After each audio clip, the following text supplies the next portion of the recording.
Hello, friends and family. My name is Shannon Stott, and welcome to the Pieces Collective. We are so excited to have you. If you are watching, let me know where you're watching from. I am coming to you from, I was going to say San Diego. My mind must be on the beach. I am not coming to you from San Diego. I am in Austin, Texas. That's where I am. We have many people that are here from all over the place and are so glad to be here. We are talking this evening about this is the Wisdom, Wealth, and Wellness Workshop, and this is a discussion about how to do what you love. We are participating in a panel discussion about how to do what you love. And before we bring on the makers that will guide us through this discussion, I would like to introduce the director of the Pieces Collective, whose goal is to contribute to human development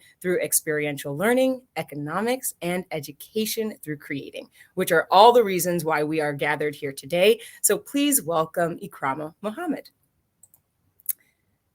Ikrama will join us with and let us know all about the Pieces Collective. Thank you so much. Glad to see you, Ikrama.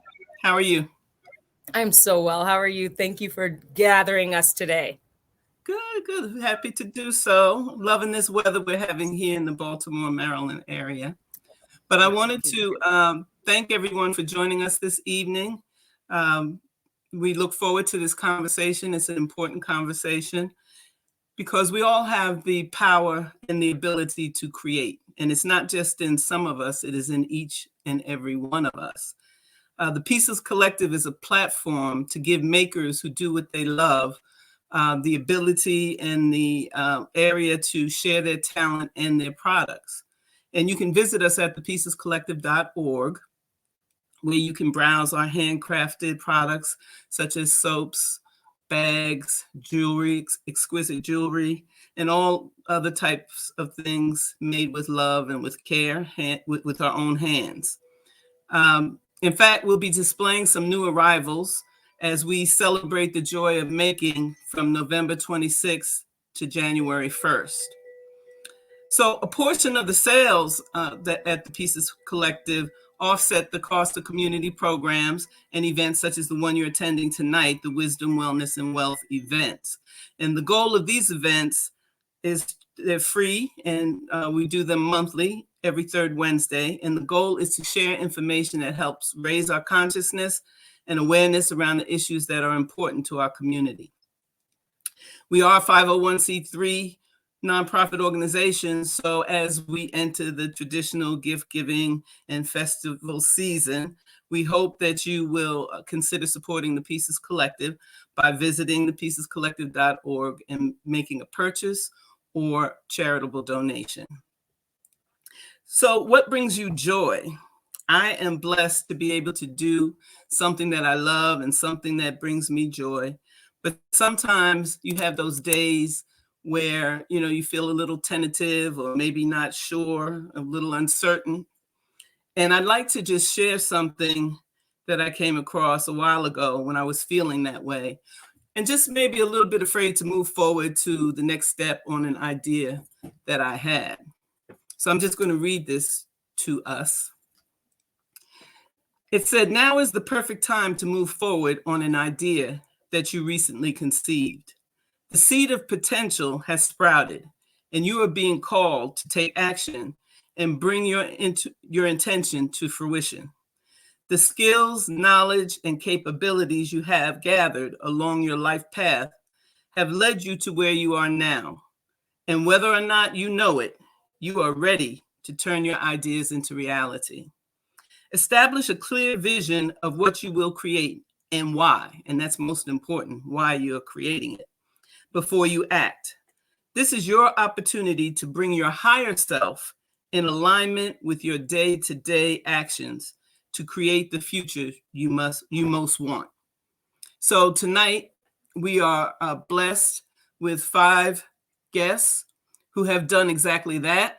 And they have been brought their desires into action, and they are serving the community. And they have agreed to come and share their experiences and tell us more about their products. So I'm very excited and grateful to them for doing that. And again, I thank you for coming, and I pray you enjoy and benefit. Peace and love. Thank you so much, Ikrama. This is absolutely right. What I'm hearing in Ikrama's words is you are here at the right time and in the right place. So I'm glad to be part of your journey and this entire journey of makers. The Pieces Collective reminds us that we come from a community with a history of using our hands to create a life and a living. As many get away from creating with their hands for various reasons, we seek to be inspired to return to a life of creation. And here to guide us through this discussion are some very creative and talented and successful makers. I'm very happy to introduce to you Madonna Green Parker. Madonna Green Parker has embraced artistic expression all of her life. In 2004, she opened Marvelous Creations by Madonna, specializing in eclectic and fashionable, custom, one-of-a-kind, wearable art and artisan jewelry. She's been a featured artist at art shows, serves as a traveling teacher, teaching wire and bead design, as well as collaborating with and selling to stores and museums, including the Smithsonian in 2020. Thank you, Madonna, for being here. Thank you for having me. It's a pleasure. Of course. I'm very excited to hear all that you have to share with us. We also have Waib Shepsumat and of Bami Products, a family-run business that started in Waib's kitchen as a result of personal skin challenges. Their products include homemade soaps, salts, deodorants, massage oils, body butters, scrubs. We do not run out of things. These products use the highest quality of raw materials to produce a quality product in order to make good moisturizing products without compromising on costs. Products have been a member of the Handcrafted Soap Makers Guild since 2002. Welcome, Waib. Oh, thank you. Thank you. I'm honored. I'm honored to be here. I'm so glad you're here. Thank you for being here. We also have Esther Evram, who is a multidisciplinary artist, writer, and independent journalist. Her diverse body of work, which includes a show on Pacifica Radio, four books, is about social justice and human existence, its history, current state, and possible futures. Esther is the creator, producer, and host of On the Ground Voices of Resistance from the Nation's Capital on Pacifica Radio, and founder of the pioneering Black website, seeingblack.com. Thank you, Esther, for being here. Thank you for having me. Very happy to be here. Excellent. It's good to have you. We also have Tayana Cobb, who is a licensed esthetician in the state of Maryland, as well as a self-care enthusiast. At the age of 23, she became a solo entrepreneur, founding both a holistic day spa business, Biana Beauty LLC, and a self-care brand called Beeson. She has spent years sharpening her knowledge and skill in the field by working at luxury day spas and continuing her education pertaining to aesthetics, skincare, body waxing, aromatherapy, and holistic healing. Thank you, Tayana. Thank you so much. I'm excited to be a part of tonight's discussion. Yes, we're excited to have you. And we also have Lakeisha Rahman, owner of Kiki's Cuisine, a family-owned business based in Baltimore, Maryland. Lakeisha started baking homemade navy bean pies in the kitchen of her basement apartment as an alternative healthy snack for her family.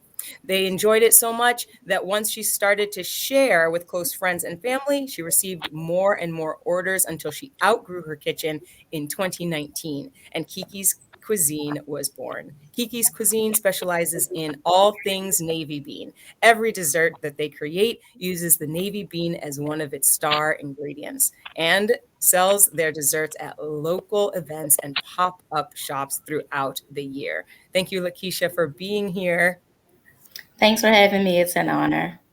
Lakeisha, we're hoping that somehow, some way, you're going to take these pies and just push them through so we can snack on them, but we'll just imagine that we're I'll just snacking. tease you a little bit, just with a little.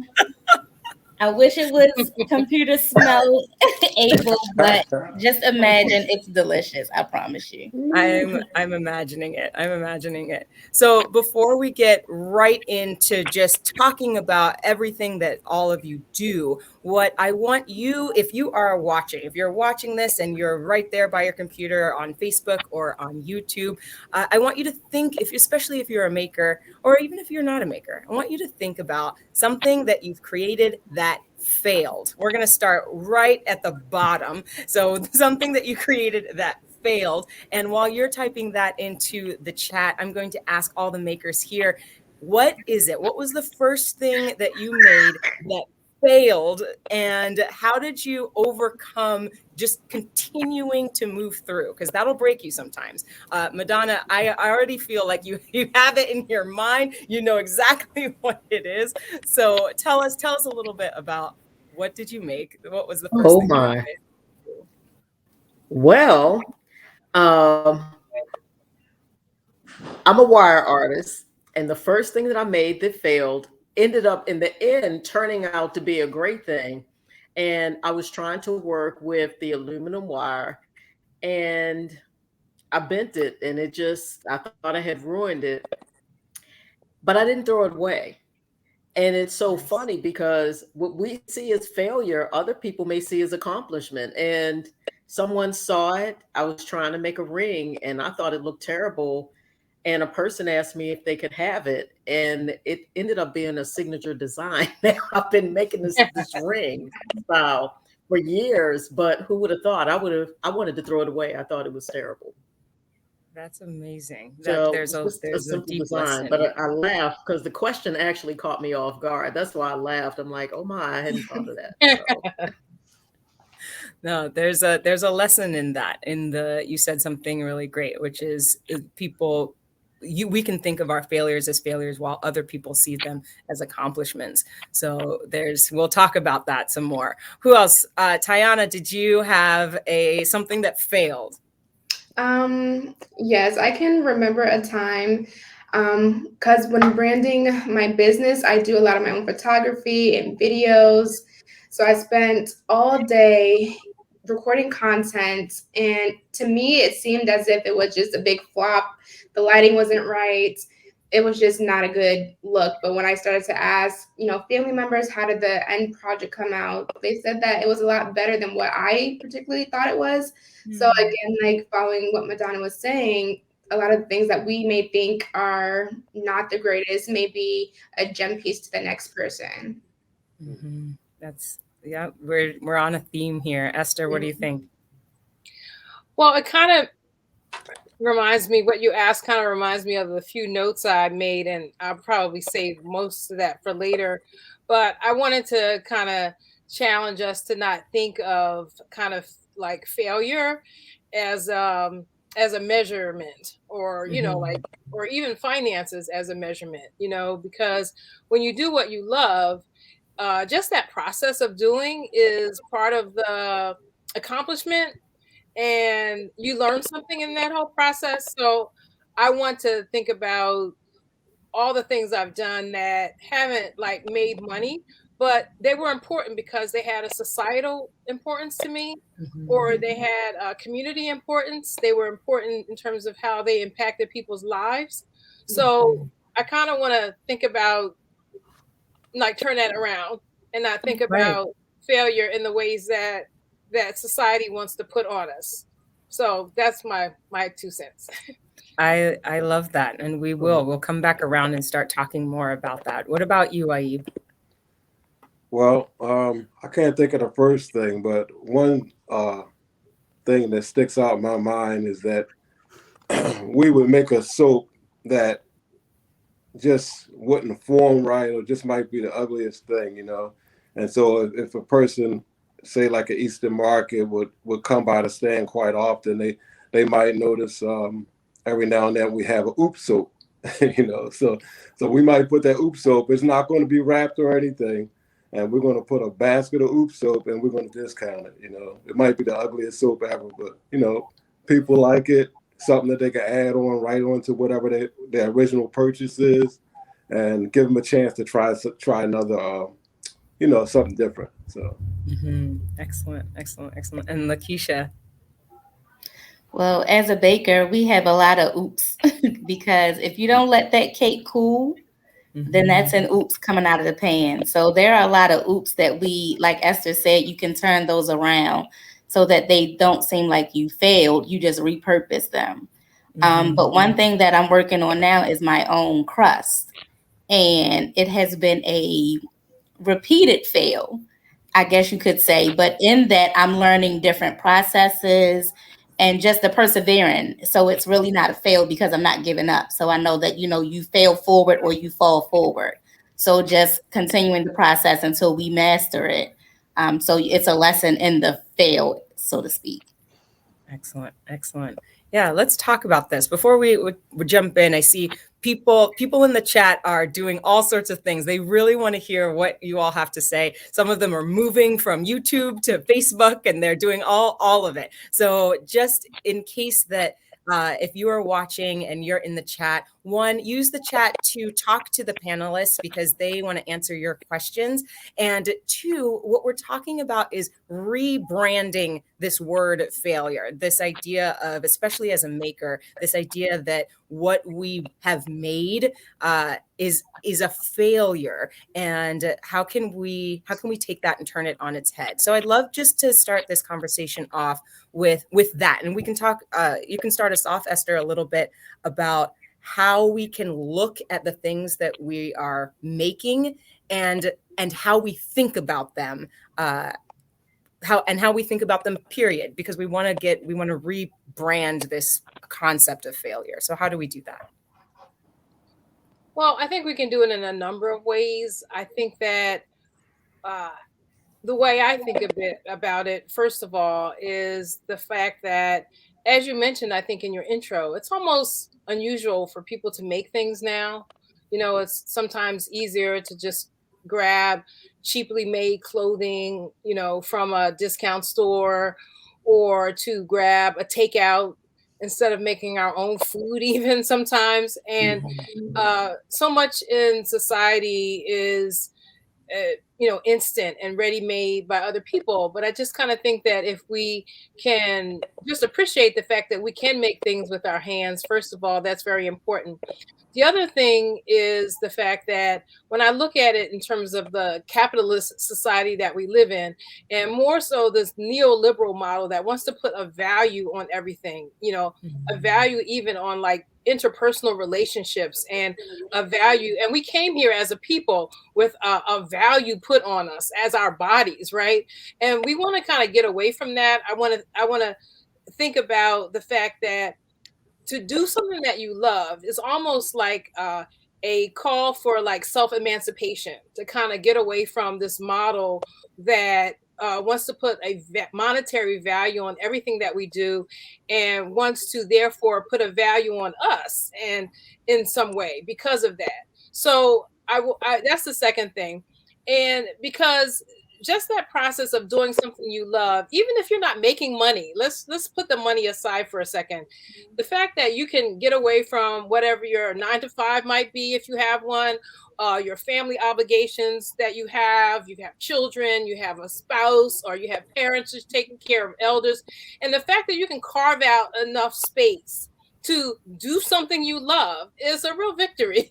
All right. So that's the second thing. And then the third thing is that you learn so much in that process. I work with mainly textile arts. I started making things out of textiles and denim and reclaimed denim when I made a memory quilt for my son. And I've made so many different things out of like old raggedy jeans that nobody else wants. And one of the latest things that I made was a piece with all belt loops, right? And I thought it was the strangest thing, but I just enjoyed making things with these belt loops. And then before that, with the waistbands, and I made a series of flags that have become very popular. So I just want to maybe start off the conversation with that idea that to have us think differently about our making process and how we value it. This is good. This is good. Love I see that. a lot of nodding. I see a lot of nodding from Madonna. Yeah. Yes. Yes. I'm wondering, please. I love what you shared, Esther. I think you made so many phenomenal points, and just the shift of how we perceive failure. Um, what I've kind of taken that out of my vocabulary.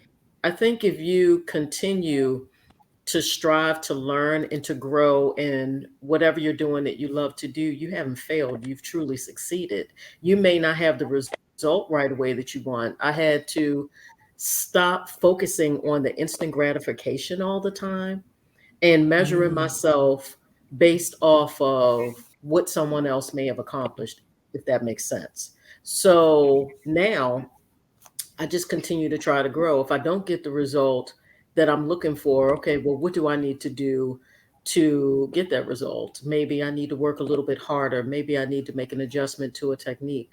But at the end of the day, there is no failure if you continue to have the motivation to be a learner, if that makes sense. And you can learn from anyone. Just in the few times that we've met online, just putting together everything with our showcase today, I actually learned a lot. And so that's just something that I kind of take into my art and what I do. And I'm always just looking for an opportunity to learn, and I celebrate it. So in everything that people would call a failure per se, to me, I try to turn it around now and turn it into a success. So that's just what we do. Yeah. I see you also nodding, Tiana. I feel like it's registering somewhere with you.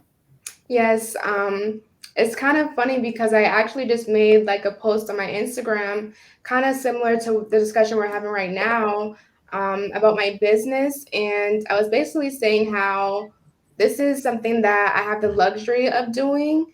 So, and a lot of people don't have that luxury to do anything. If it's something that you love to do. So just recognizing that as a luxury and treating it as such, it's just I should, to me, I just don't have that word failure because I'm literally doing what I love. You know what I mean? It's just not something. The word failure has such a negative perception.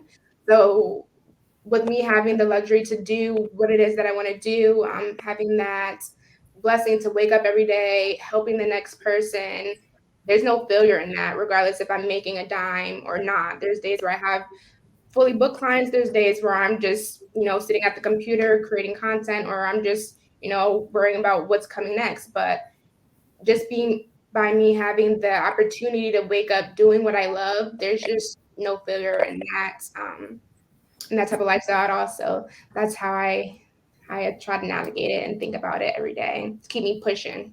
Tiana, you said something, you said a word, and somebody in the chat said, Heidi said, as a maker, failure is just an opportunity. And you said that word. And I feel like that's a direct connection. If we reframe, like Esther is saying, into that, use the word opportunity, right? And I see Lakeisha also like feeling like maybe that's resonating with you, Lakeisha. Yeah, I was thinking, when you fail, like when you fail a grade or you have to repeat a grade, it's not because you don't have the correct information. Maybe there was a delay. Our dreams may be delayed, but not denied. So if you keep pushing, you won't continue to, and I keep using the air quotes, fail. Because if you get anything from that experience, then you've already won. It's just a different path or a longer path.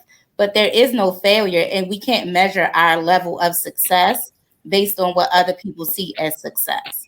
So one person's idea of failure is somebody else's level of success. It's relative to the individual. Yeah.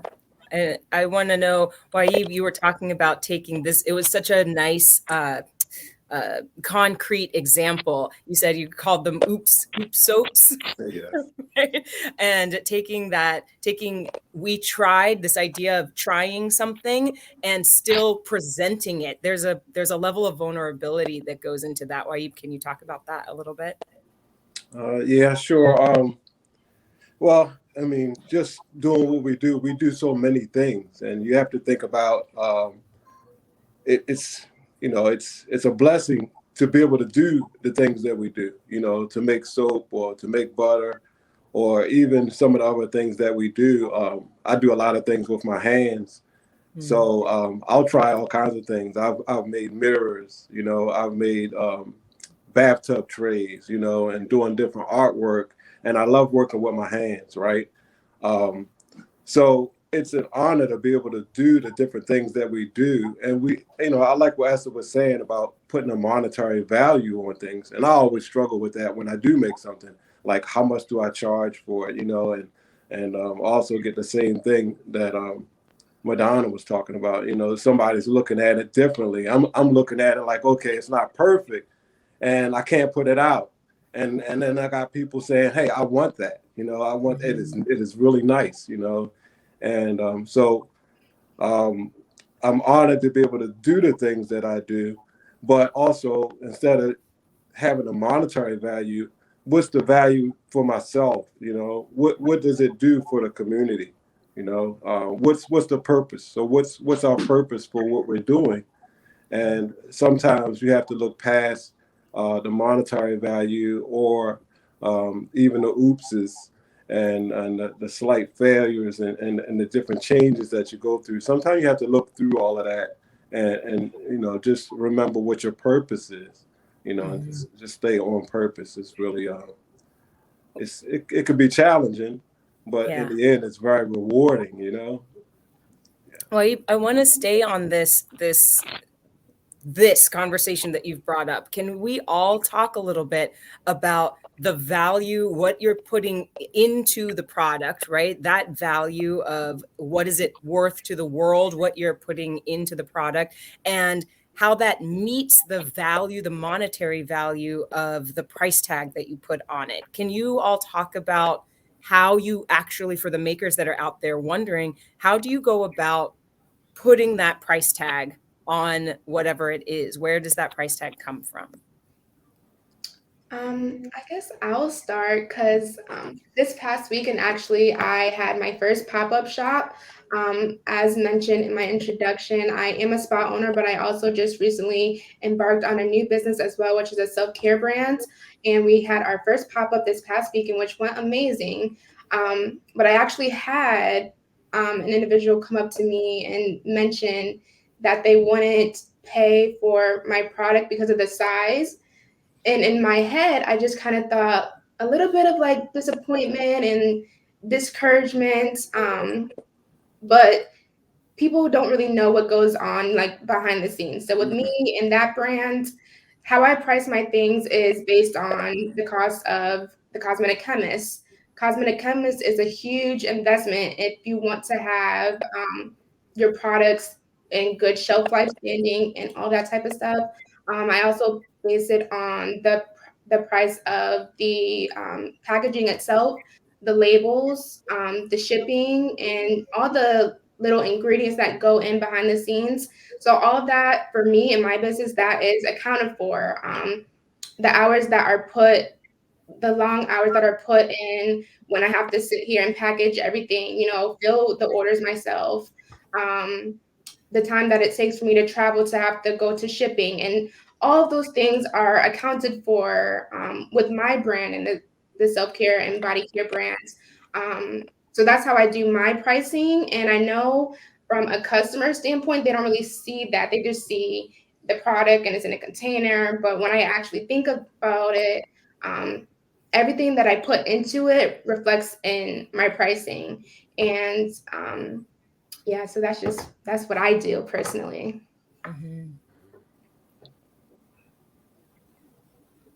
Anyone else on that one? I'll go next. I think one of the things when it comes to pricing, this is something that is when a maker is transitioning into like the business part of it, it becomes a little scary. It can become scary because you're like, well, how do I price it? You'll see people when you're first, getting into the market, or even if you've been there for a while, where they may be giving their stuff away. And then you'll see other people where their prices may be astronomical. Um, Mm. how do I price? I actually, no, this is my personal, I'm saying this for everyone who's listening. This is my model. I'm not saying this is the model that anyone should take. It's mine. Like Tiana, I do price based off of my work and what I'm putting in as well. Anybody that knows jewelry and fashion, you get into perceived value, and that's a whole other conversation that I won't like go on about. So, do I price to make a profit? Absolutely. But just something that I wanted to do in my business.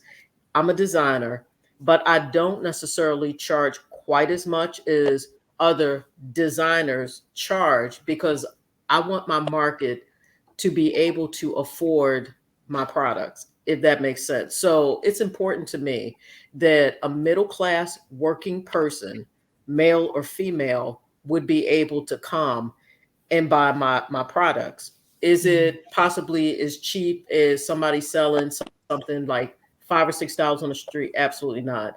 But it's equally not going to be thousands of dollars or whatever. It's just something that I decided to do. But I will say something that's important for those who are transitioning into selling their products. If you are selling to make a profit, you need to consider your time as well as your investment into whatever you're designing. That's very important. Oftentimes, we don't do that. We might go with a straight business model that, oh, okay, I'm going to triple what I financially invested, but we're not looking at the gas. We're not looking at that you may have set, whether it's Waib, Esther, Tiana, Lakeisha, it might have taken you hours to make what you make. And we don't necessarily work that in. That's important as well. So I look at all of that, and that determines ultimately. And I also look at the fact that you may not be able to get this anywhere else but here. And That's right. so we pay for what's important to us, what's worth it. And the community doesn't always know that. Like Tiana said, they don't know what goes into your creation. So because of that, they may not necessarily value. So it's kind of up to us to encourage and educate people sometimes on the process. And you know what? Periodically, it will shift the view. And then they're like, oh my gosh, I'm not going anywhere else. I'm just going to go to Tiana's spa That's because it's the best thing ever. But until they understand or realize that, then they may not appreciate what you have to offer. Madonna, one of the things you talked about, just you mentioned it, this perceived value, but you're also talking about promoting the work, right? And I would love to get into talking about promoting the work right after we look at what you actually do. So we have a little video here, just promoting your work, and then we'll talk about what that looks like.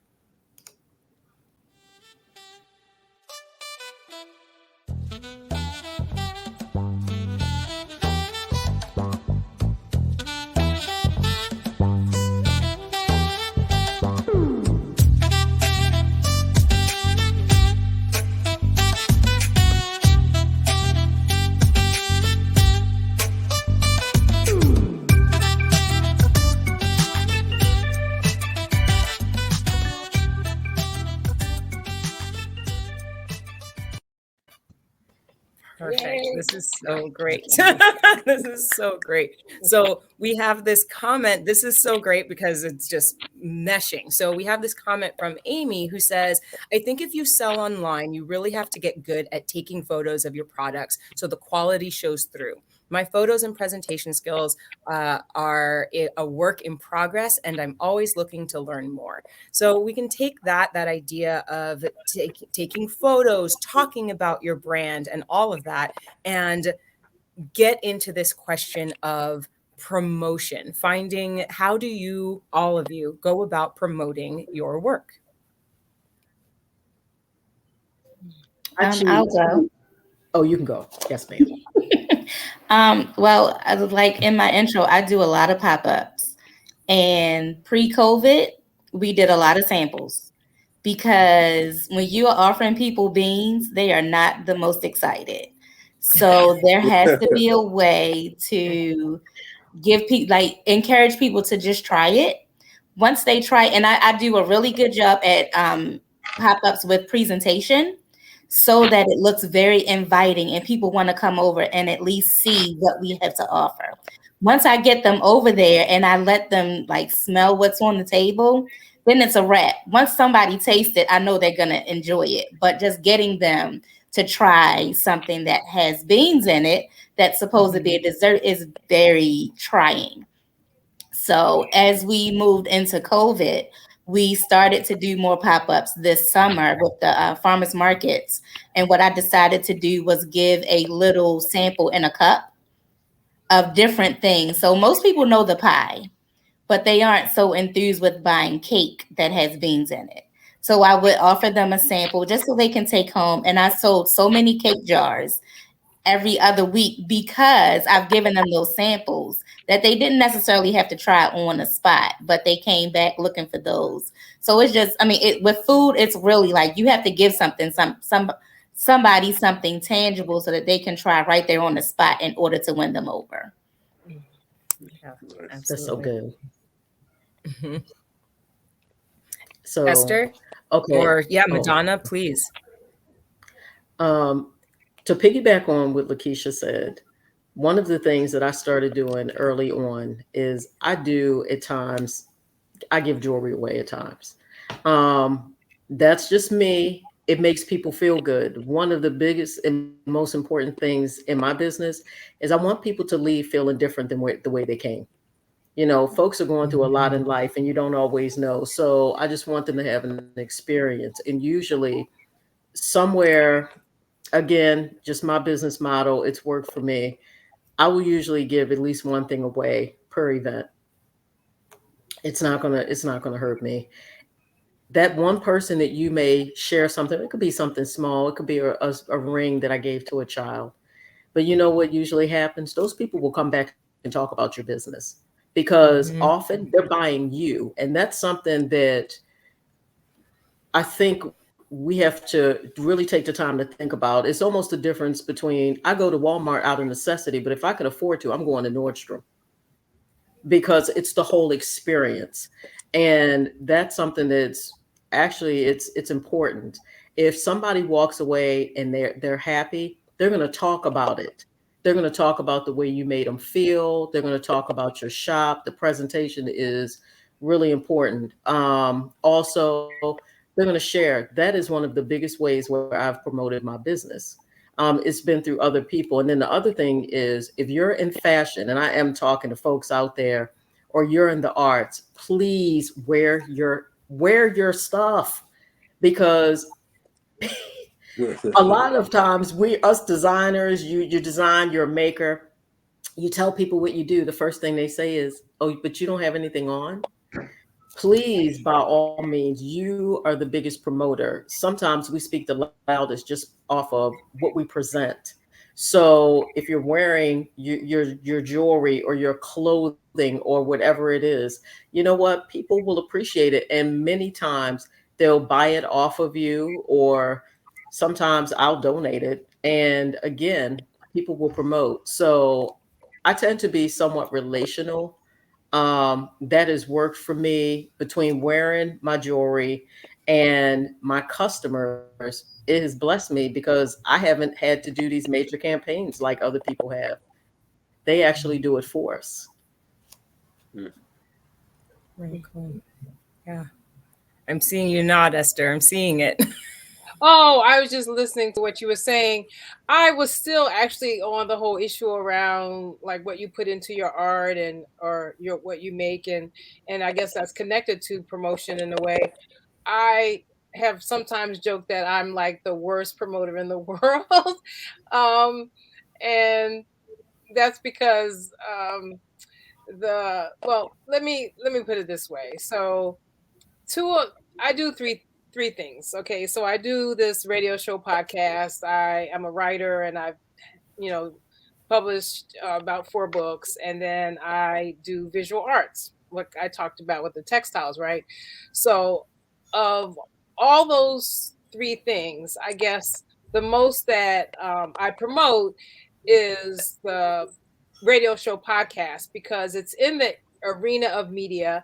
So on a weekly basis, I will post on Facebook and Instagram, and if I remember, Twitter, and I will I have to send out the show to the podcast platforms. I'm on about 25 stations on the Pacifica Radio Network, so I'll send it to that audio port that sends it out to all those stations where they can grab it.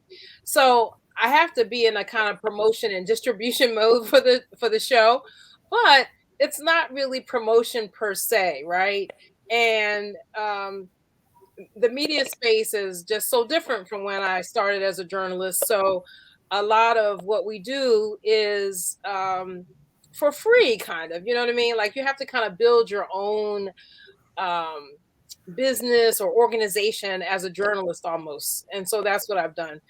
The As far as the art, I agree with the things that Madonna said, and because with many of the things she said, because when it comes to promotion of the art, I found that when I've done pop-ups, arts festivals, and that sort of thing, it's important for me to have a presentation so that the presentation itself is a promotion. People know a little bit about what I'm trying to do and come over, and to be welcoming of them coming over to, enjoy the display and the little pop-up shop that I've created. And this is kind of related to promote selling and a value also, because I've also had to learn about what people will buy. I mean, I want people to buy the art. I mean, a lot of artists I know, they're very good artists, but they really haven't sold any art. You know what I mean? They haven't really. And so if I'm going to take the time to go to a festival or whatever, I want people to buy the art. I've learned what people will buy for, like a little doll or a big art doll or a piece of wall art or even a quilt. And so that's part of the, I think, promotion and dealing with the public and encouraging them that I'm interested in them buying the art, that I'm not just like an artist kind of like sitting in my own little corner who doesn't care about whether you like it or not.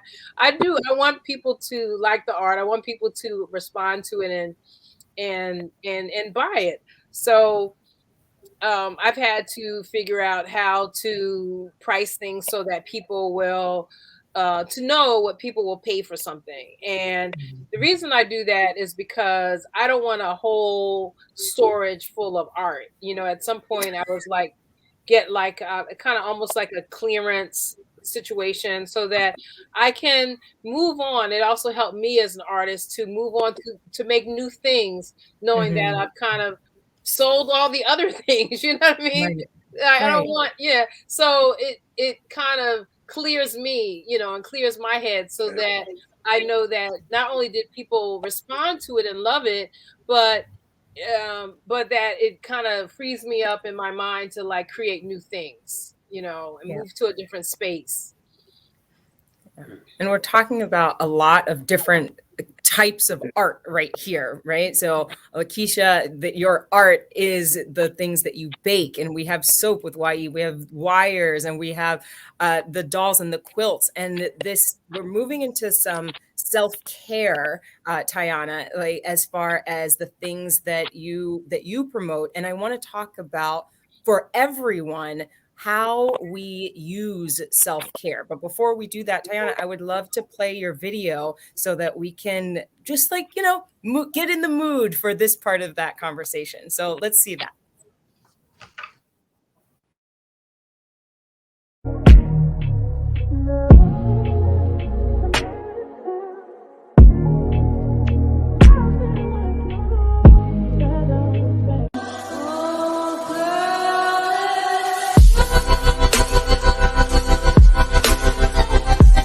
people think I'm obsessed with this, but I'm okay with it. I am obsessed with it. And I think this is an obsession that doesn't hurt anyone.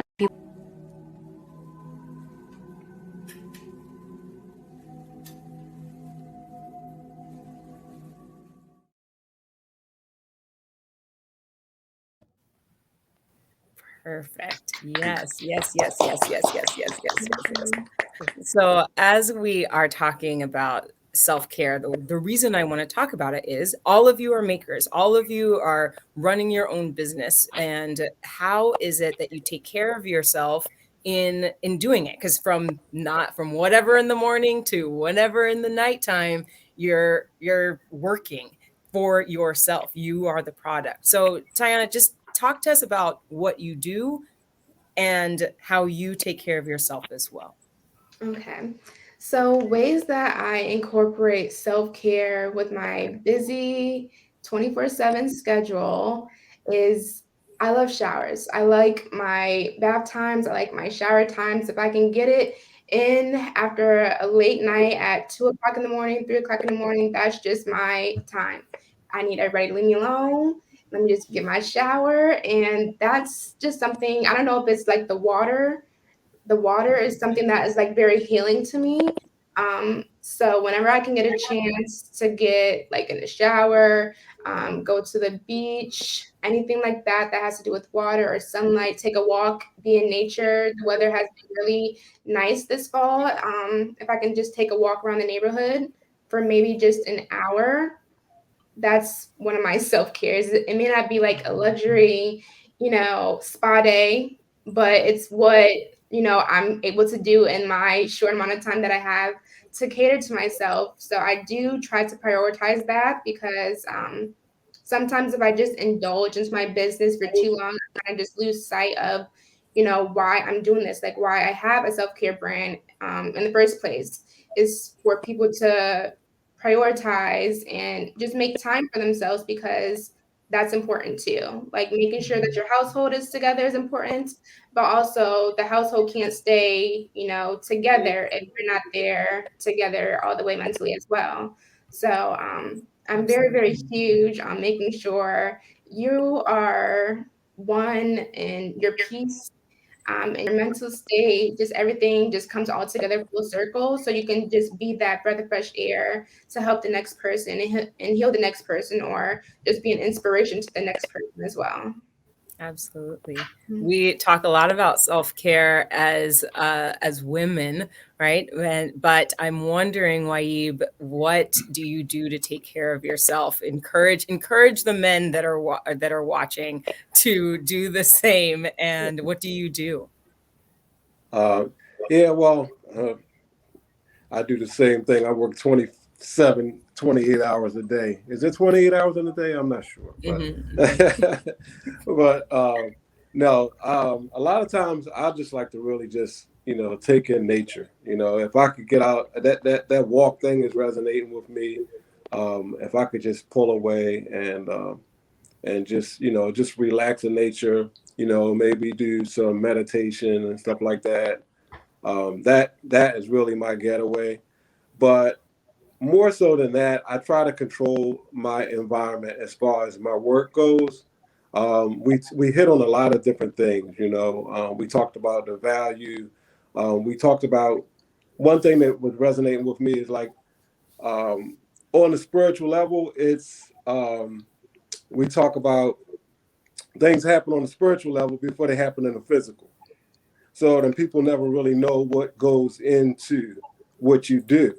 So that point resonated with me very well. So with that, I try to control my space. So if there's challenges with people not appreciating something, I try to make sure that I keep that to a minimum.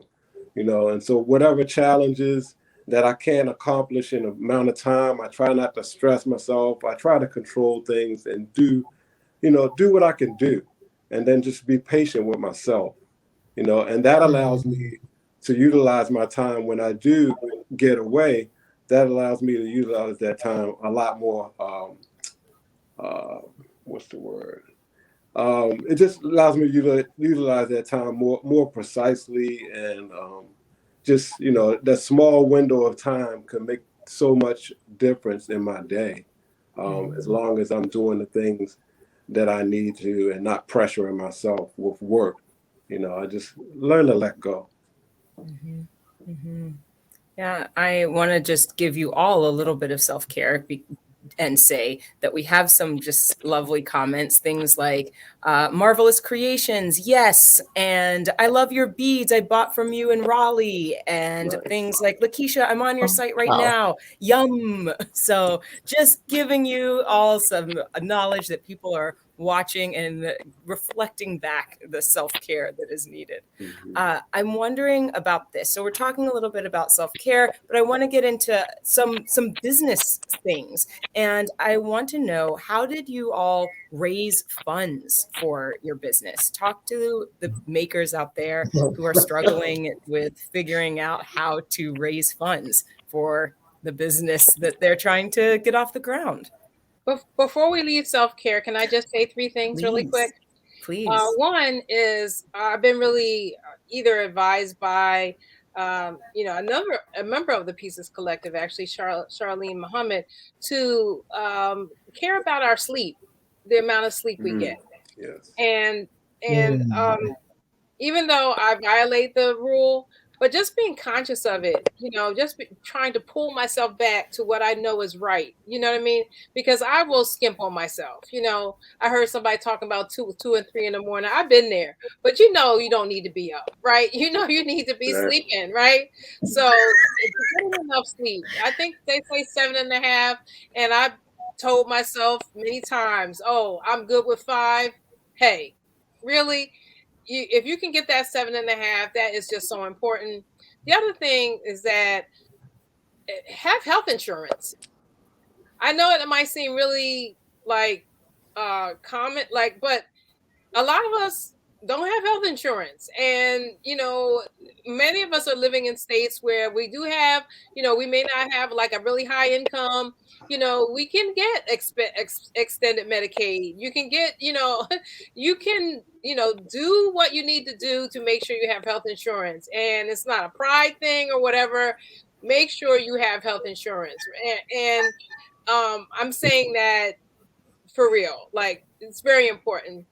And there was one other thing that I wanted to say was just about walking also. I'm fortunate to live near a park, and I take my dogs and we go to the park, and I run into people every now and then who laugh at me because they say, "Are you walking the dogs or they walking you?" I say, they are walking me because I need to be out here for this hour. I need to be looking at the trees, and I see they're turning colors now, and I need that to be away from the compression of the day, to just let it expand, and it's really important. Yeah. Yeah, we have some people saying, I have to get out of my house and walk 30 minutes a day. It makes me feel better because I'm in front of my computer making jewelry. We also have people saying self-care for men isn't something people talk about enough. So thank you, Ayub, for bringing it up, for talking about it. And Yeah. then also, I get no sleep. Most people are connecting with yes on the sleep. So thank you all for talking about this. And so we're going to move into this idea of raising funds. What does it look like? We've talked about some of the softball issues of having your own business and being a maker, but how did you raise funds for your business?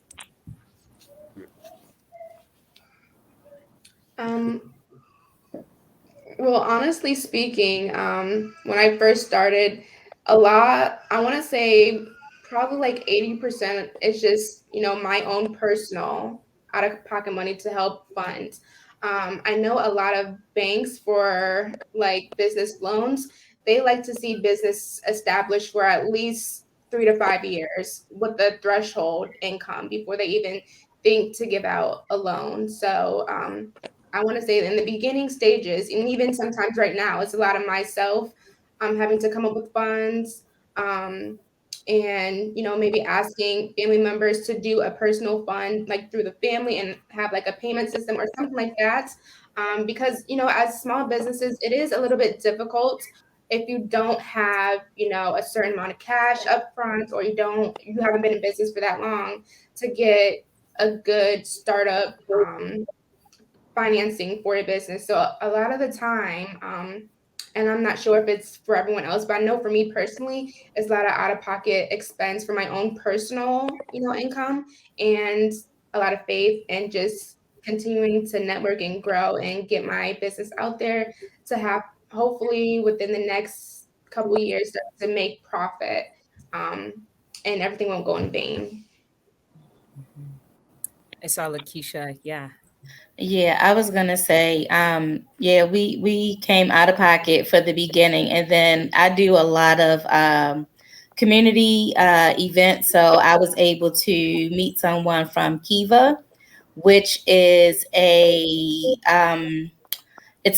a loan, but it's zero interest, and it's not based on your business credit or how long you've been in business. You just have to show the need, and you have to have some community buy-in.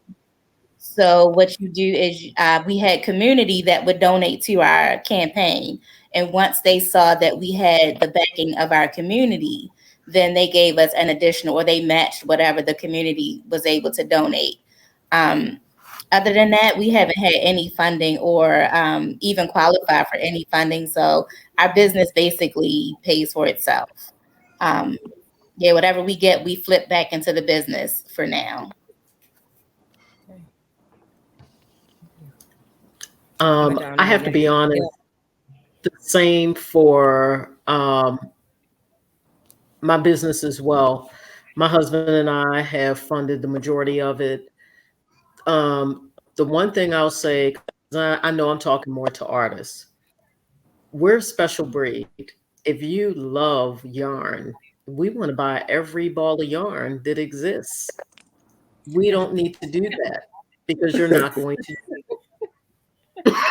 So that's something I'm talking from personal experience, that I had to learn to be wise because I invested so much, like out of my paycheck. Thank the Lord for my mom, my husband. They've invested heavily. I think the thing that I've learned now, having done this for a while, is it's okay to start off small, and just to make sure that you're a wise steward over what you buy. Because you can easily look back and you'll have literally a warehouse full of items, steadily buying more. You can't wait to go to the beach show because I need the latest and greatest. When in reality, I'm not utilizing or maximizing what I've already invested in. Every dime is an investment. And so I would say, you don't have to necessarily start off huge, start off small. And in no time, you'll see, if you're trying to sell, you're going to have a fair amount of inventory that can really fit your budget until that time comes. And now, just what Lakeisha said, what Tiana said, we pretty much flip it back in. And it's a blessing that we're getting the sales and we're able to do that. Um, for myself as well, I really had to humble out in the last month or so because after a while you used to hustling, you're doing it on your own, and so you're coming up with your money some kind of way. I was challenged to go to I have a team that works for us now, and I was challenged to basically just ask them if we could have larger terms, because they're making thousands of dollars worth of stuff for us now. I don't have always thousands of dollars worth of money to invest. I don't. I'm a small business. And what we did was we put our makers on a payroll. And that guaranteed them consistent payment that they don't normally have. And what they did was they made our merchandise up front and sent it. So that was a blessing because we didn't have to come out of pocket for the amount of inventory that we needed. They were willing to send the inventory if we were willing to. It's like an exchange, it's a relationship, to keep them on a consistent payroll. And so that was something that we were blessed to be able to do. Yeah, there's a lot of people here. I see Amy is saying, Madonna is speaking directly to me and my bead obsession. So very good, very good. There, one of the things that I'm getting from you, Madonna, and everyone is you can start small. It's okay to start small, and it doesn't matter what kind of maker you are. Can you talk a little bit about the funds and your business a little bit? Yeah, first I want to thank you, Madonna. That word I was looking for with self-care was efficient. You know, and so yeah, with our business, starting out, we did the same thing basically. We put our personal money in. We ran off credit cards, for so long. I mean, like we would do American Express where you have to pay like every month. I think it was American Express, but we would have to pay that off every month, and things were rolling and things change and you just kind of adapt to what you have to get your product out. But one thing I'll say as far as efficiency is what I was thinking about is like, man, having 20 different kinds of soap, 20 different scents or whatever like that. So it's rough because you have to order the particular oils or whatever for each one of those products. Whereas though in hindsight, hey, or even through watching other people who come in maybe a little more wise, they might have 3 cents, and they build off of that. So you learn the lessons, and you figure out what you could. We have to figure out what we can keep and what we have to get rid of. What can we trim, and trying to survive. And then COVID put a whole nother spin on things because we were rolling so much with all the festivals and the events. So I'm blessed to kind of go in another direction with opening up Studio B and bringing in more dynamic and more different products and stuff like that, and giving us a base that people can get our products in the store and not depend on all the festivals that were pretty much eliminated through COVID, and now they're starting to crawl back. But it's still challenging because people they're not out as much anymore. And also the online sales, the people who are buying from us at the markets, started shopping online. And then when we go back out to the market, then, their market is not producing as much anymore because those same people are not coming to the market. They're shopping online. So how do you pay to keep somebody at the market? I mean, it's challenges always going to come. That's one thing you got to know. And, you just have to adapt as we go.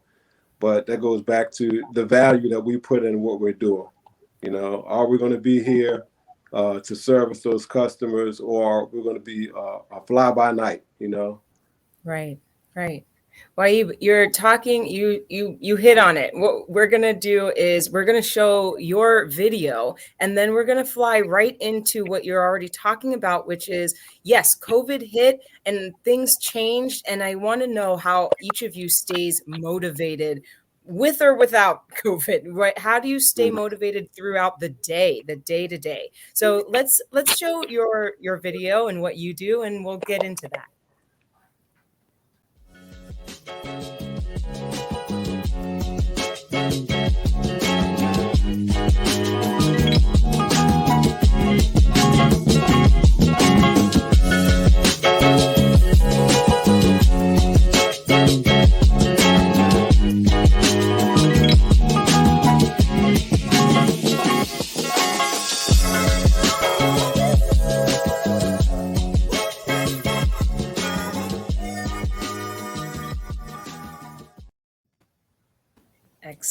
Yay. That's great. Esther, I love this trend. I love this clapping trend that you started. It's awesome. Waib, you're doing a lot. You're doing a lot to stay motivated. One of the things is you're building community around you. I know that you have events coming up. Can you talk a little bit about how you're staying motivated, specifically with building the community, bringing the community to you? How is that motivating you? Oh yeah. I mean, to be honest with you, just by traveling and doing the products and going to all the events, you know, that we have something what they call wise, you know, and that's that piece that motivates you, that's inside you, that motivates you to move, right? And so that's always been there. And then connecting with Ikrama at the farmers market, and you know, we started working on a Pieces Collective and working on our own personal selves. I mean, it's been a great journey just based on that. And then with this Earth Center that I'm part of, and we're doing the roundtable discussions. We have those going on every 2 to 3 weeks, booked all the way up till April. So with that, you know, we're going to be bringing a lot of traditional African information, a lot of information that people aren't used to, but tools they can use, because how this COVID is impacting people, it may not be impacting those indigenous cultures as much, you know, because they don't have the same diets we have or the same behaviors we have. You know, a lot of people go in other cultures and go get fresh food from the market every day instead of refrigerating their food or freezing their food to death, right? So there's so many lessons out there. And, you know, we can, if we let others drive the narrative, we can focus on African American history and the fight here all day long. But we kind of get the spinning wheels after a while. You know, we have to find what worked for us before this. You know, our history didn't start with slavery, and it didn't end there. You know, these indigenous cultures around the world, including African cultures, are still doing things they've been doing for thousands of years. So I'm inspired, and I see this as a renaissance. So for me to bring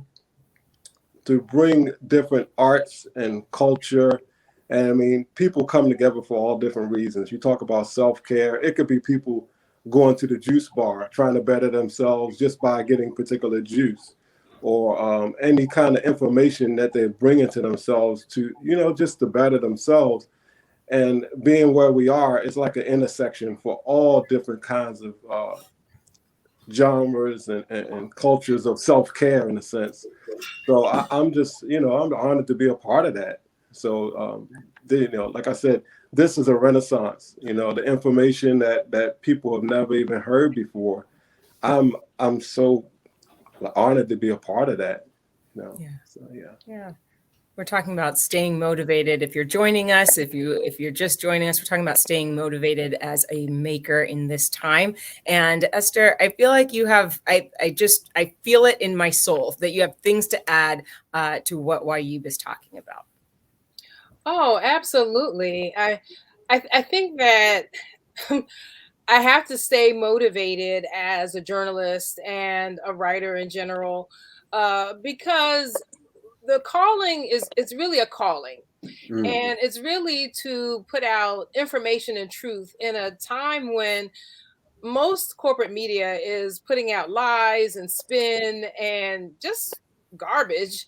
So the motivation is to be work with other independent journalists, other information gatherers, to put out the right information really about what's just even happening in the world today, right?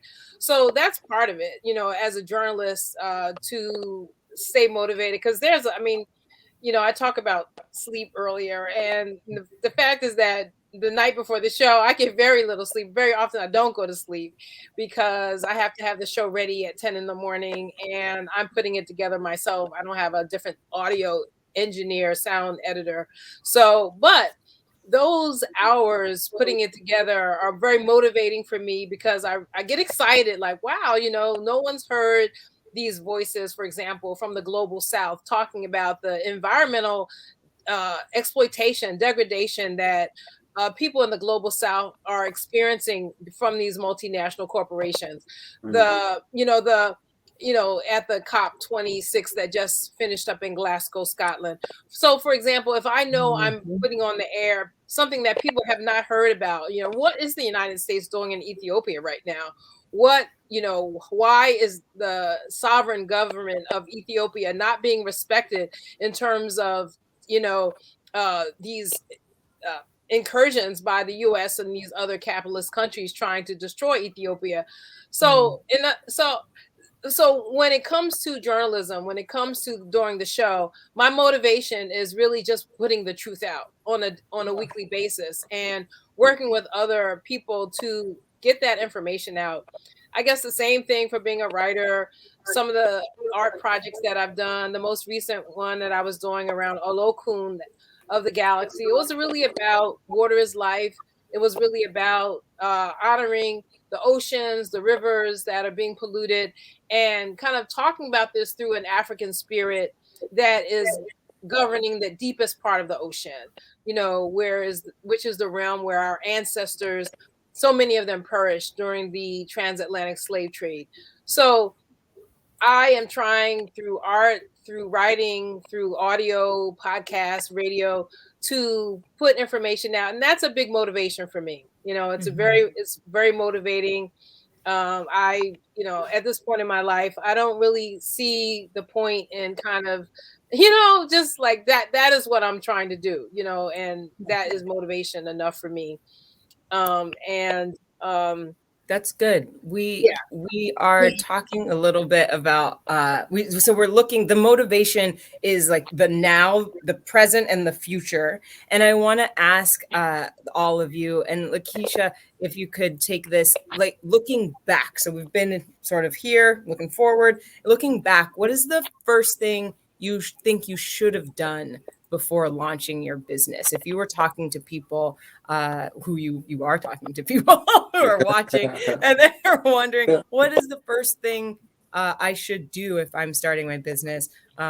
Looking back, what's the first thing you feel like maybe you should have done?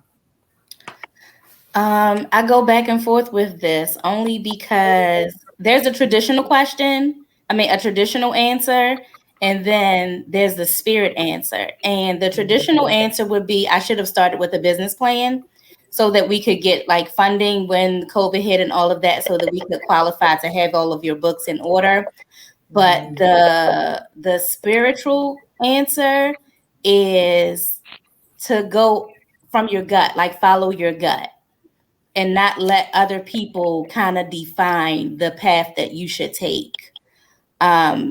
I know I took a lot of, I've always been driven to food or drawn to food, but I've always shied away from it.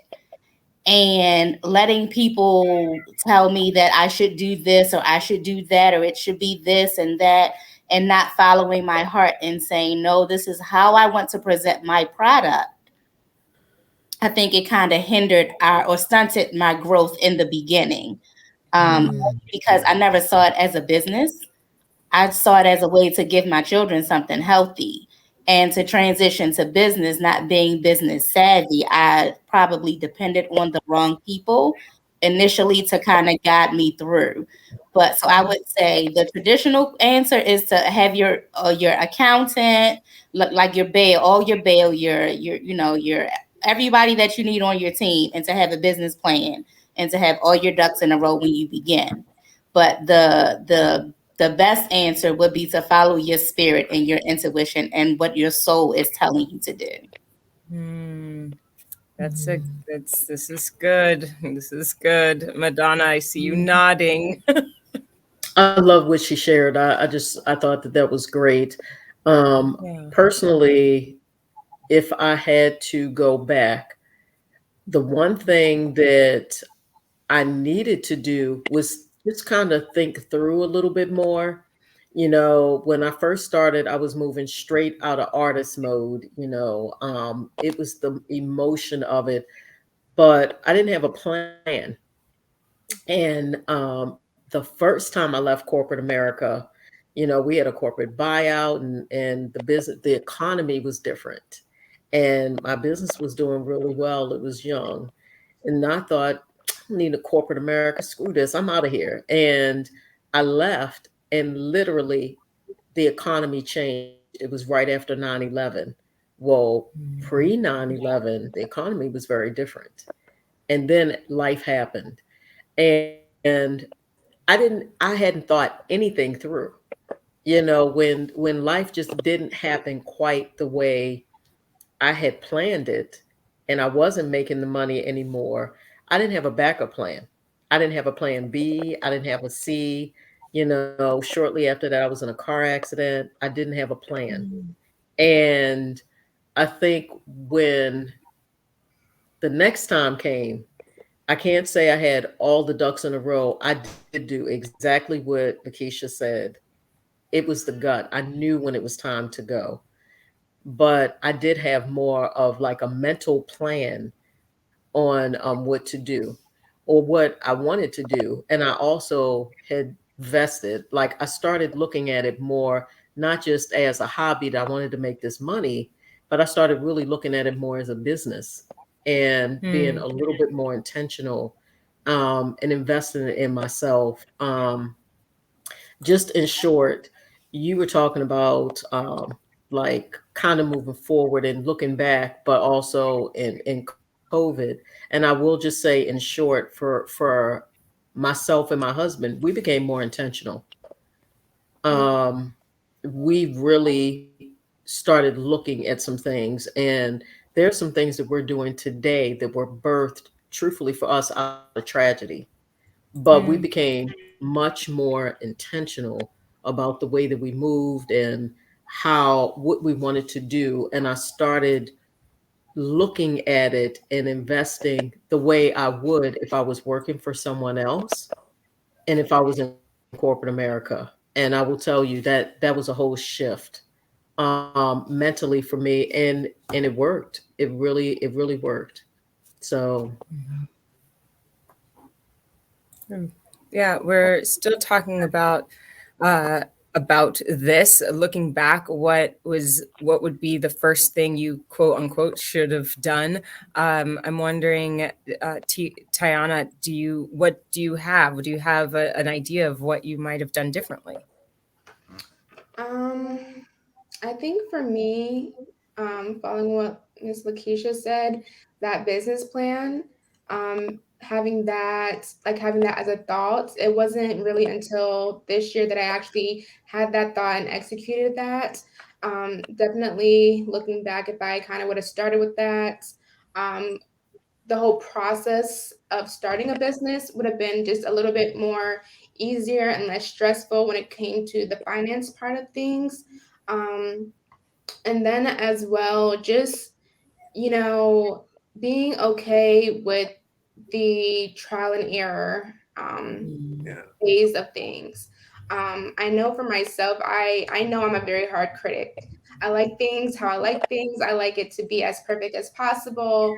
And I've only just recently just started to become comfortable with letting things flow how they're going to flow. I can't control everything. I really don't want to control everything. I don't want that stress on me, you know?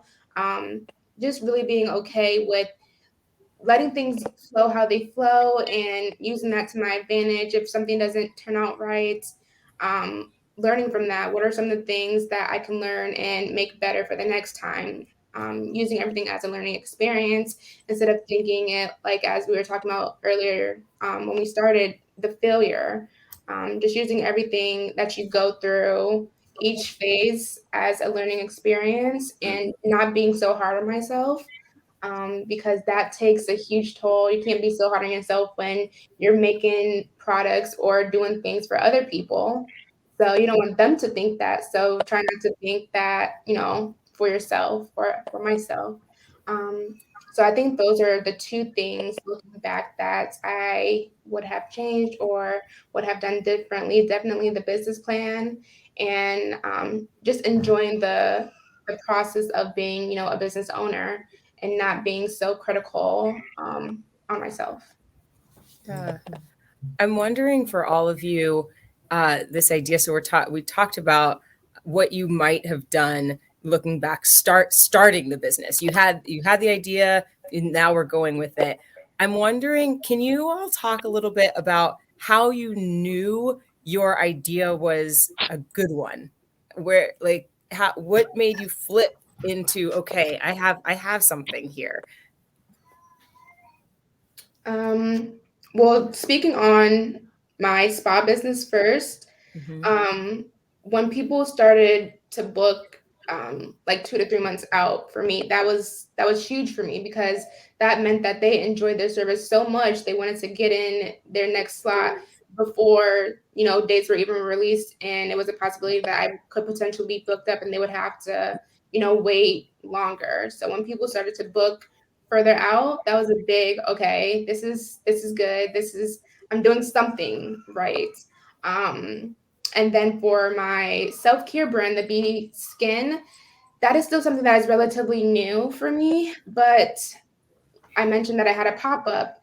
And at that pop-up, I had, little samples of my massage body butters, um, and my facial oils. And with the body butters, that is just like a hit seller because, the weather's turning a lot colder and people just want that extra moisture, that extra hydration. So to see the look on people's faces when they were like testing out the butters, smelling the scent because it is like a light cherry blossom fragrance. Um, and that smile that they had, like, wow, this is really good. It was just like something in me that made me feel okay. This is something. This is something, and it was just a very like humbling moment for me just to see the look on people's faces. It didn't even have to be a transaction, no money involved. Just to see that warmth of happiness that my product cause gave them was like, okay, I'm headed in the right direction. Yeah. Waib, I wonder for you what that was like. What was this is gonna work. um, I kind of like have the same experiences as far as one of the biggest markets that I've started at was Eastern Market, and at Eastern Market we had so many different artists, from so many different countries, and people traveling from different places, and so we would get a lot of good reviews from the people coming through, but then you also get people who live in different places, so when you see a product, I remember particularly a lady, she was getting married in Greece, and her family was from Greece, and she had put in a big order, and she had us make some soaps that were in the shape of doves, but she wanted olive oil product. She wanted the olive oil soap because she's from Greece. So yeah, so she put in this big order, and it was just like just to get the good feedback from different people of notoriety, whether it's from sister from WNBA, the sisters come by, being the Eastern Market in Washington. You get the sisters from the basketball team coming through there, or family relatives from Marion Barry's family or somebody like that, or people from the news stations, just different celebrities, to me, kind of local celebrities or whatever, or people who are well-to-do coming through, and they just telling you how good your product is, coming back consistently. Yeah, that's some of the things that stuck out for me. And to be honest with you, I mean, we were doing small festivals, and we were writing on the packaging. We didn't know. We were just doing it as a craft. And I would play ball on Sundays, and I got poked in the eye one day. And I got poked in the eye so bad, I was like, man, I'm not playing ball anymore. I got to find something else to do.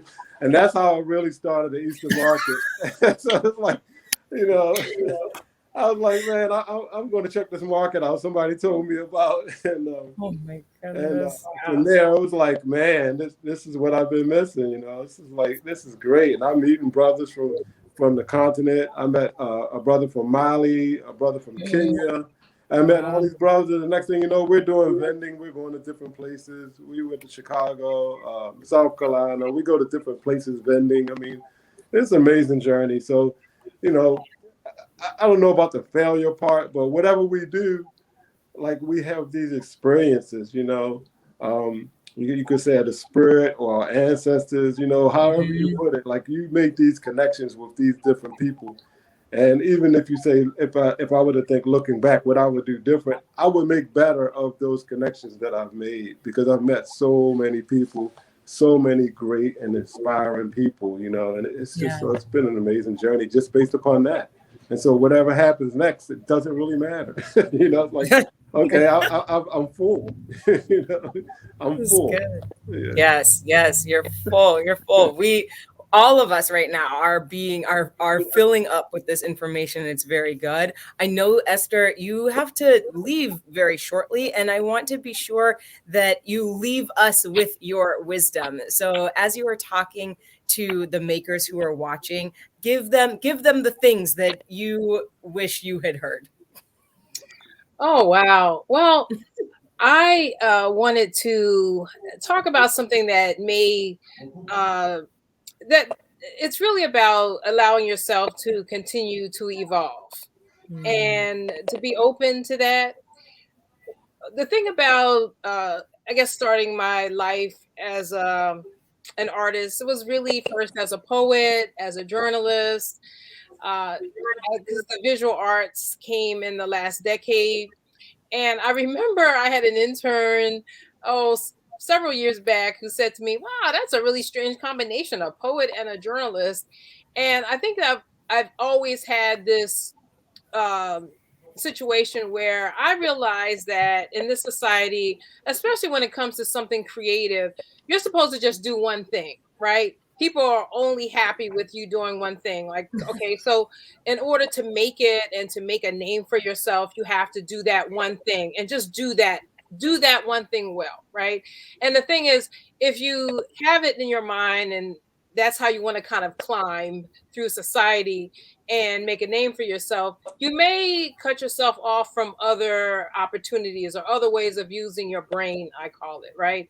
So one of the things that I think that I've had to navigate is being in different worlds. And the the world, the society, especially because we talked about how it's a capitalist society that's very judgmental to you, about you in terms of how much money you're making and these types of things. And so I think that it's been a real challenge to just hold on to all the things that I love and to do all the things that I love and kind of defy that conventional wisdom that you can only be a poet or you can only be a journalist or you can only be a visual artist, because you can't do all those things well and you're wasting your time and you're frittering around. You should be like finishing this book, not working on this quilt. You know what I mean? So I would just say that to be open and allow yourself to uh, be your full self, and don't let society tell you that you have to just do one thing, and to uh, hold on to that personal freedom for yourself. I mean, the society wants us to like work at a job forever and just kind of like use all our energy and creativity there, for example, and not give anything to ourselves and not give anything to our communities. And everything is kind of set up that way. So I think that by being makers, by being creators, we've all like taken that first step to really kind of just self-emancipation, to be able to say, my life is mine. My life is mine. My brain is mine. My abilities are mine. And I have a right to use them for my own satisfaction, for the satisfaction of my family and community. And you don't get to own me. You don't get to just work me like a dog. I have a right to use my brain and my abilities for myself. And those I choose to use them for. So that's what I'm thinking about. Okay. Yes. Esther, you said the things I'm taking away are be open, be to being all of you, and you don't get to own me. Ooh, I'm writing that down. I'm taking it with me. So thank you. Yeah, you me. Excellent. Those are excellent. In the chat, just I know you have a couple more minutes with us, so please jump in and chime in when you need to. But in the chat, just I would love just some hand claps and thank yous for Esther being with us. Thank you for the time that you have given And to thank us. you for having me. I enjoyed this so much. I will share the video and let people know about it. So it will live on. It will live on past tonight. Right. Good. So Esther is talking. You talked so much about who we are, the idea that we don't have to only be one thing. So I'm wondering for the panel, for all of you, what happens next with your business? Do you have an eye on where you're going, what the future holds? Please share. If you don't mind, I'll share. Yes, I do. What I'm going to say is truthfully prefaced on your question before. Like, what was it when you knew that you had something that you're like, this is it? And for me personally, the no was when I heard what God really was saying to me and I believed it. And when I believed it, it was a shift. When I really united and connected, it was a whole shift like in the universe. And I started realizing, you know what, you have something to offer. So for us, one of the main things that we do now is we have recycled paper product where we turn paper into cured waterproof beads that are like hard as rocks, and they're lightweight and people can use them in jewelry or whatever. So we market to jewelers. So our ultimate plan is to continue to do that and to grow and expound on that business and to continue to open up doors, not just for ourselves, but for other folks to create more work opportunities. We started last year um, where it wasn't just us anymore. We actually are working with a young lady who had a team of 3 other people, and it's been a blessing because it's grown now to 14 people and also 4 people who are in training, and it's going to continue to grow. That's my focus. I want to give back to the community. I want to create um, work opportunities. I want to definitely give back to makers, other makers, so that they can continue to be creative, which opens up doors for them. And in everything that we're doing, I'm just praying that it will continue to forge and build relationships of also healing, because that was the biggest thing for my business is through this business, I think I intentionally started choosing to heal and to open up. And that's something that, if nothing else, even if it's through a smile, a kind word, it's really important to me to give that back to the community. But that's the next thing. Oh, and I also want to farm. That has nothing to do with this business, but through the resources that we're gaining financially, my end goal is I want to farm. Anybody that knows me knows I'm really serious about taking like control over, having dominion over your environment. And I would love to have land and a farm, be able to offer healthy options. And okay, that's down the road, not related to jewelry, you guys, but that is something that is on my to-do and goal list for the future. So I'm so happy that you shared that, just because it directly connects with what we were talking with what Esther was saying, right? With this idea, people think you can only be one thing, but if you want to farm, we are supporting your farm. Thank you. Beads and farming and jewelry. Yes, it's going to be amazing. That's right. Yes. What else? Where are we going with Tayana? Where are you headed with your business? Um, well, for me, I believe I truly want to, like Miss Madonna was saying, her end goal is to just heal people. And so that's one of my biggest things.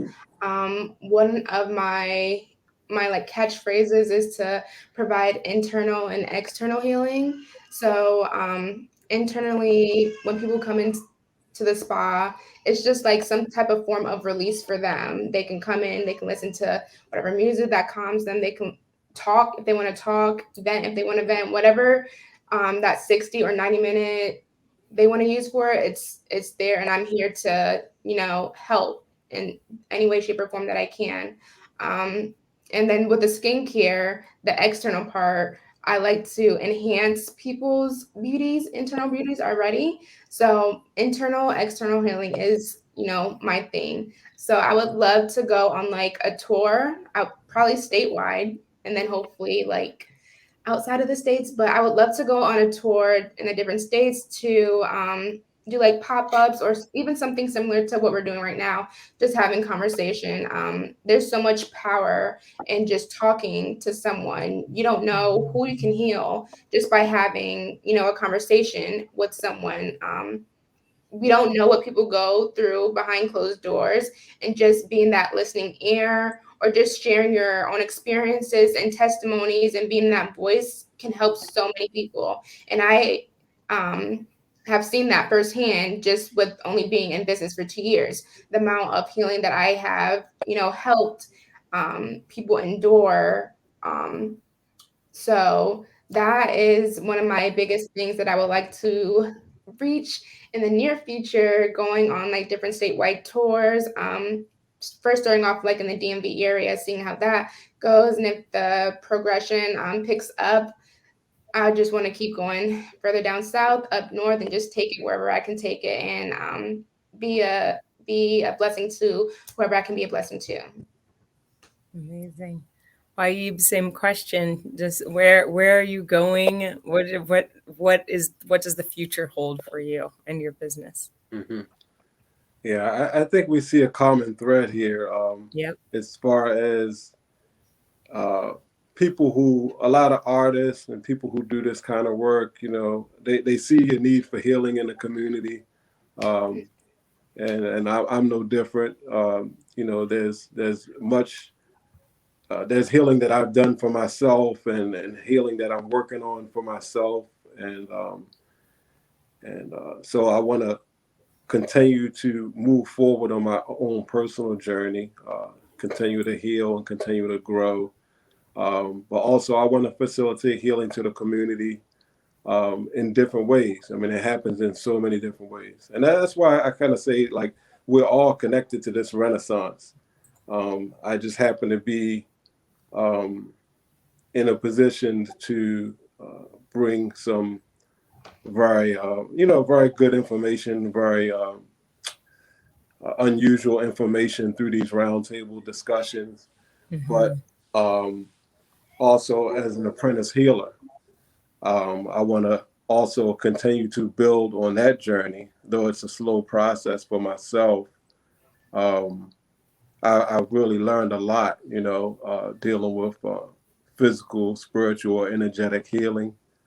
And, so those are some discussions that we will have, even some of the roundtables that we've had in the past. We've had different ailments. We talked about different ailments and stuff like that.